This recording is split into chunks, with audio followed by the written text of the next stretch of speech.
एक जंगल में चीकू चिड़िया अपने बेटे मिंकू के साथ रहती थी।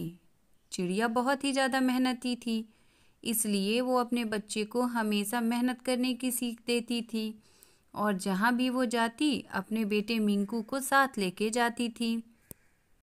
मिंकू, सर्दियों का दिन आने वाला है तो मैं सूखी सूखी लकड़ियाँ बीन के तुम्हें दे रही हूँ और तुम इसे इकट्ठा करते जाना। ठीक है मम्मा। मम्मा, आपकी मम्मी भी ऐसे ही आपको मेहनत करना सिखाती थी क्या? जब भी वो कहीं जाती आपको लेके जाती थी क्या?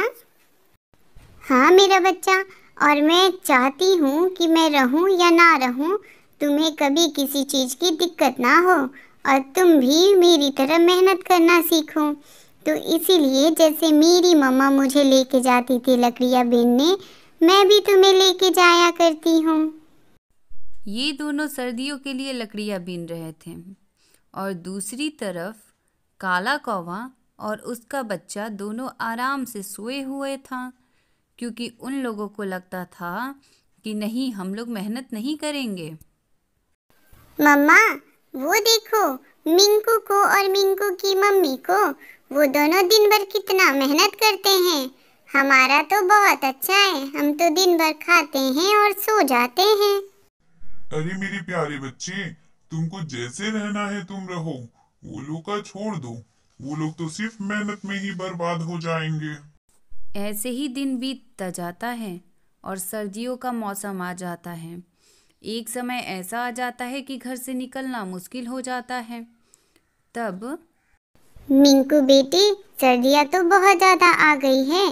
चलो हम लोग एक काम करते हैं, हम लोग जो लकड़ियाँ बीन के लाए हैं सूखी सूखी, उसको जला के हम लोग आग सेकते हैं ताकि हमारा घोंसला जो है वो हमेशा गर्म रहे। जी मम्मा, बहुत ज़्यादा ठंड है, चलो हम लोग अपने घोंसले को गर्म करते हैं। वो दोनों आग जला लेते हैं और आग सेकने लगते हैं। थोड़ी ही देर में उनका घोंसला बहुत ही ज़्यादा गर्म हो जाता है और सर्दियों का पता उन्हें उतना ज़्यादा समझ नहीं आता है। इधर काला कौवा और उसका बच्चा दोनों ठंड से काँप रहे होते हैं। मम्मा, हमने बहुत बड़ी गलती कर दी। जब चीकू चिड़िया आंटी जब लकड़ियाँ चुन रही थी तो हमने उनका बहुत मजाक उड़ाया था और अभी तो उनका घोंसला भी बहुत ज़्यादा गर्म है, उनके घोंसले में तो आग भी जल रहा है और हमारे पास सूखी लकड़ियाँ नहीं होने की वजह से हम लोग ठंड से काँप रहे हैं। तुम सही कह रहे हो, लेकिन अब हम लोग कर भी क्या सकते हैं? इतने ही देर में वहाँ पे चीकू चिड़िया आ जाती है। अरे कालू भैया, आप इतनी ठंड से काँप क्यों रहे हैं? आपके यहाँ तो बहुत ज़्यादा ठंड लग रहा है, लेकिन हमारे यहाँ तो लकड़ियाँ जलाने की वजह से हमारे घोंसले में बहुत ज़्यादा गर्मी हो रही है। तो क्यों ना आप हमारे यहाँ चल के रहें? मम्मा, चीकू आंटी बिल्कुल सही कह रही हैं। हम क्यों नहीं इनके घर चलते हैं? हमारे यहाँ तो बहुत ज़्यादा ठंड लग रही है, जिसकी वजह से हमारी मौत भी हो सकती है। उसके बाद कालू कौवा और उसका बच्चा दोनों चले जाते हैं चीकू चिड़िया के घर और वहीं पे आराम से रात गुजारते हैं। सुबह हो जाती है। उसके बाद ये दोनों अपने घोंसले में आ जाते हैं और चिड़िया, चीकू चिड़िया और मिंकू दोनों फिर से लकड़ियाँ ढूंढने चले जाते हैं। मम्मा, चीकू आंटी कितनी ज़्यादा मेहनती हैं। वो सुबह सुबह उठ के मिंकू को लेके लकड़ियाँ बीनने चली गई हैं। क्यों ना हम भी चलें? हमारे यहाँ रात को कितनी ज़्यादा ठंड लग रही थी। अगर चीकू आंटी हमारी मदद नहीं करती तो हम तो मर ही जाते। अरे हम लोग काम करने के लिए बने हैं क्या? हम लोग तो सिर्फ आराम करेंगे, आराम। चीकू चिड़िया तो काम करने के लिए ही बनी हुई है। और वैसे भी रात की बात है, तो जब चीकू चिड़िया लकड़ियां बीन के आएगी, रात में ठंड लगेगा हमें, तो हम कोई बहाना करके चीकू चिड़िया के घर चला जाएगा। इधर चीकू चिड़िया और मिंकू दोनों बहुत ही ज़्यादा मेहनत करके लकड़ियाँ इकट्ठा कर रहे होते हैं। मम्मा, हम तो इतनी ज़्यादा मेहनत कर रहे हैं, लेकिन कालू अंकल और उनका बच्चा दोनों तो आराम से सोए हुए हैं। कल तो हमारे घर में आके रह गए, लेकिन आज भी उनको ये सबक नहीं मिला है कि वो थोड़ी सी मेहनत कर लें। आज भी वो लोग आराम से सोए हुए हैं। चिड़िया मन ही मन सोच लेती है कि इस आलसी कौवे को तो मैं सबक सिखा कर ही रहूंगी कि इसे कुछ काम धाम भी कर लेना चाहिए। चीकू चिड़िया और मिंकू दोनों सामान इकट्ठा कर लेते हैं, दोनों लकड़ियाँ इकट्ठा कर लेते हैं और घर की तरफ चल देते हैं।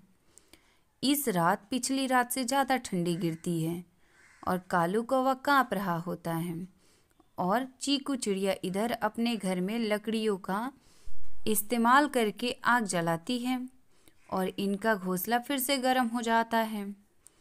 तभी वहाँ पे कालू कौवा और उनका बच्चा आ जाता है। चीकू, अरे ओ चीकू, दरवाजा खोलो, मैं हूँ कालू। अरे क्या हुआ कालू भैया, आप इतनी रात को ठंड में क्या कर रहे हैं? चीकू, हमारे घर में बहुत ही ज्यादा ठंड लग रहा है। तुम अपने घर में मुझे रात बिताने दो। मैं सुबह में लकड़ियाँ ढूंढने जाऊंगा और फिर लकड़ियाँ ढूंढ के लाऊंगा तो मैं भी आग जलाऊंगा। चिड़िया कालू की करतूत जानती थी, इसलिए वो उसको अपने घर में नहीं आने देती है। मैं कैसे आपकी मदद कर सकती हूँ कालू भैया? हम लोग लकड़ियाँ ढूंढने तो जरूर गए थे, लेकिन हमें लकड़ियाँ तो मिली ही नहीं थी। तो आज तो हम लोग भी ठंड में ही हैं, हमने तो आग जलाया ही नहीं है। ऐसा कह के चिड़िया दरवाज़ा नहीं खोलती है। कौवा अपने बच्चे के साथ अपने घोंसले में चला जाता है, लेकिन ठंड इतनी ज़्यादा रहती है कि कौवा का बच्चा बीमार पड़ जाता है और कौवा रोने लगता है। चीकू चिड़िया ये सब अपनी खिड़की से देख रही होती है। फिर वो खुद से ही आती है कालू कौवे के पास। कालू भैया, आप हमारे घोंसले में चलें। हमारे घोंसले में हमने लकड़ियाँ जलाई हुई है, जिसकी वजह से वो गर्म है। मैं बस दरवाज़ा इसलिए नहीं खोली क्योंकि मैं आपको सबक सिखाना चाहती थी। आप बहुत ज़्यादा आलस करते हैं इसलिए। उसके बाद चिड़िया दोनों को अपने घर लेके आती है। थोड़ी देर बाद कालू के बच्चे को होश आ जाता है गर्मी की वजह से, और उसके बाद से वो फिर से खेलने लगता है। ये सब देख कालू कौवा को बहुत ही ज़्यादा शर्मिंदगी महसूस होती है और वो चिड़िया से बोलता है, चिड़िया बहन, मुझे माफ कर दो। तुमने पहले दिन मुझे पनाह दी थी अपने घर में, लेकिन दूसरे दिन भी मैंने वही आलस किया था और मैं मेहनत नहीं किया, लकड़ियां बीनने नहीं गया। और मैंने सोचा था कि मैं तुम्हारे ही घर में फिर से रात बिता लूंगा, जिसकी वजह से मेरा बच्चा भी बीमार पड़ गया। अरे नहीं नहीं कालू भैया, ऐसी कोई बात नहीं है। मैं तो आपको आज भी पनाह दे दी होती, लेकिन मैं आपको बस सबक सिखाना चाहती थी कि आलस बहुत ही ज़्यादा बुरी बलाएं हैं। हमें कभी भी आलस नहीं करना चाहिए और जो हमारा काम है वो हमें खुद से ही करना चाहिए, क्योंकि जो हम करेंगे वही हमारे बच्चे भी सीखेंगे। जैसे कि मैंने जो भी मेहनत सीखी है या मैं जो भी करती हूँ वो सब मेरी मम्मी ने मुझे सिखाया है, जो कि मैं ये सब आदतें अपने मिंकू में भी भरना चाहती हूँ, ताकि मेरे मिंकू को कभी कोई दिक्कत ना हो आगे चल के किसी चीज़ की। और मैं भी आपसे यही चाहती हूँ कि आप भी अपने बच्चे के अंदर यही भरें, ताकि किसी और के ऊपर उसे डिपेंड ना होना पड़े और वो अपना काम खुद से करने लगे। ये बात कालू कौवा को बहुत अच्छे से समझ आ गई होती है। उसके बाद सुबह हो जाती है तो चीकू चिड़िया के साथ कालू कौवा भी मिंकू और अपने बच्चे के साथ लकड़ियाँ बीनने चला जाता है और उस दिन से वो खुद भी मेहनत करने लगता है और अपने बच्चे को भी मेहनत सिखाने लगता है। और उसके बाद से वो दोनों चीकू चिड़िया और मिंकू और कालू कौवा और उसका बच्चा, ये चारों खुशी खुशी रहने लगते हैं।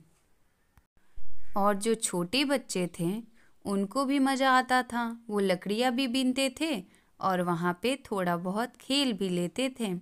जिसकी वजह से उनका मस्ती मजाक भी हो जाता था और दिन भी बीत जाता था और उनका काम भी अच्छे से हो जाता था।